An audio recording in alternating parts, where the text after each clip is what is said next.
Hello, I'm Matthew Immelman, and I'm a senior economics student at St. John's University, graduating in 2020.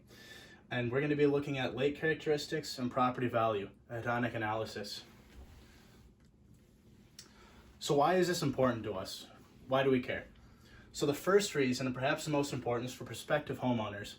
When homeowners are purchasing property, especially cabins in central Minnesota, it's not just a place to live and somewhere where you can vacation on the weekends. It's also a long-term investment. With interest rates as low as they are right now, property is a very strong investment to make right now. So it's important to eliminate all the asymmetric information so you can maximize your investment. If homeowners, specifically homeowners buying lakefront property, know which lake characteristics can actually impact the property values, then they can make more accurate estimates in how they can maximize their investments. How can they get the most money out of it? The second reason is for governments, specifically local governments. Governments around the entire country have assessors and appraisers, and they look at different properties and they appraise them to get better values for taxing. If governments have better estimations as to which characteristics of lakes can affect property values, then get a better estimation on how much they should tax those properties, and then get a more fair estimate for the homeowners. Some context in the literature. A very important article I've stumbled upon was Clapper and Caudill's paper from 2014. And in this paper, they investigated which water quality characteristics, as well as some other lake characteristics, affect property values on lakefront properties in Ontario, Canada. What they found is that lakefront properties on lakes with more clear lakes are much more valuable. In addition, they found that lakes with a clear westward-facing view are also more popular. In Gutenberger's thesis in 2016 from Ohio State, he investigates the impacts that invasive species have on local lakes and how that affects property values for homes located on such lakes. He finds two separate things that contradict each other. The first is that lakes that already have invasive species don't lose any more value in the future. However, lakes that become infected with invasive species can become less valuable. One theory for this is because invasive species are sort of transferred de facto from boats going in and out of different lakes, and boats go into lakes because they're more valuable. So because boats are more attracted to more valuable lakes, the invasive species are sort of going to be naturally spread to the more popular lakes. So actually more popular lakes can sort of cause invasive species due to more boat traffic. And the final article that we have is Valuing Rural Recreation Amenities by Nelson. And this looks into which properties are near sort of different resorts and how this can affect hedonic prices. I couldn't find anything that says what lakefront restaurants have and how those impact lakefront properties. However, this study finds that in vacation areas, such as central Minnesota lakefront cabins, different properties that are closer to resorts are oftentimes more valuable. So it's easy to hypothesize that this means that homeowners are willing to purchase properties and their willing to pay will go up if they live on a lake where there are boat accessible restaurants available. The theoretical framework for this is sort of hedonic analysis. And what is hedonic analysis? Essentially, hedonic analysis estimates demand based on consumers' willingness to pay. Typically, this is done in a multiple linear regression analysis, and it's most commonly done with property values in real estate. In this diagram, we have somebody who lives in a neighborhood, and he lives near a multiple number of things. He lives near a factory, which has a negative externality in air pollution, and that's something that's going to negatively affect his value because he wants clean air. Additionally, he lives next to a lake, and living next to a lake is something that can be positive.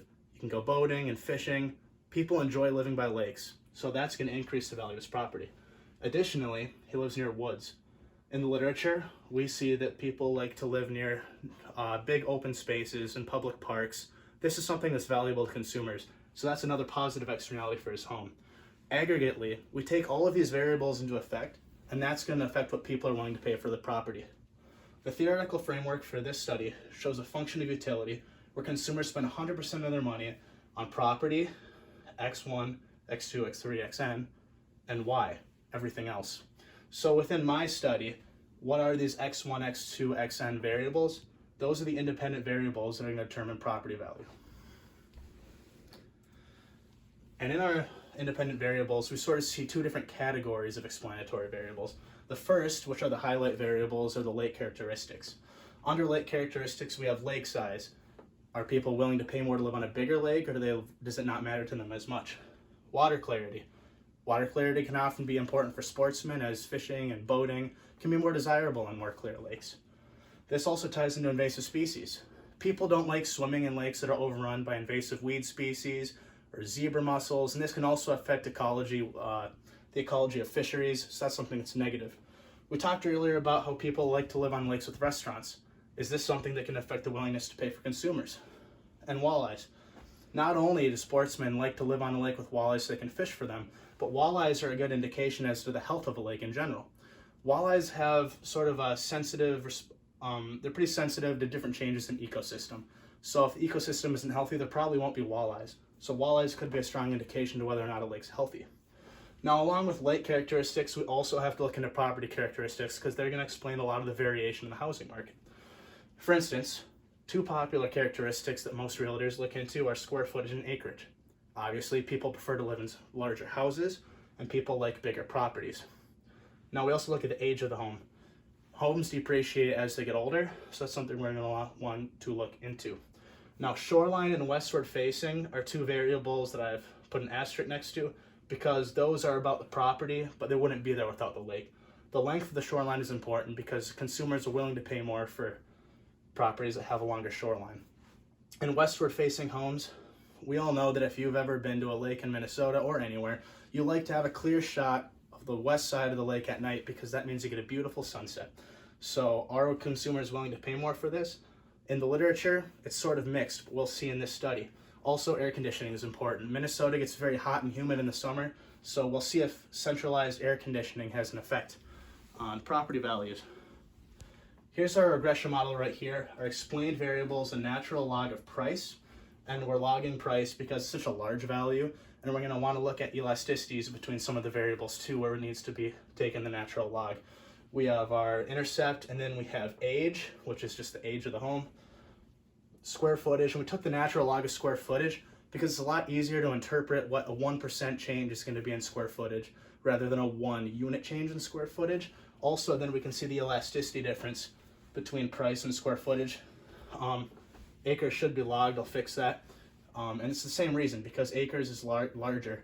So we kind of want to see the elasticity between acres. Same thing can be said about lake size. Lakes are very large, so we want the elasticity between price and lake size. For the other ones, shoreline, clarity, these are both foot differences that we want to see. What's 1 foot of clarity due to a lake? What's 1 foot of shoreline due to the property? Invasive species, restaurant, and AC, and east are all dummy variables. And these will ask us, does the lake have invasive species in it? Is there a restaurant on the lake? Is the lake on the east side with a clear westward facing side? This will be explained in our regression model. We also have an error term at the end because the regression will not explain 100% of the variation in the lakefront housing market in Stearns County. This is just a chart with their expected price relationships. We also have the names of the variables, and it explains what they are. So as we mentioned earlier, people want to live on more clear lakes. They're better for the ecosystem, better for sporting. They're more desirable to be near clean things. That's something we see with consumers. Age is one of the few negative variables we have. In most areas, age will depreciate a home. In some historical areas in the United States, people are willing to pay more for older homes, such as mostly the Northeast, Boston. There's some areas where people are willing to pay more for older homes. However, in this case, people want newer homes on cabins. That's what the literature says. Square footage, acres, people want bigger houses, they want bigger lots. Those are expected to be positive. Shoreline is also expected to be positive. If you want a longer shoreline, you want more beach area, more room for docks and such. We expect air conditioning to be positive. It gets hot, we need people to have AC.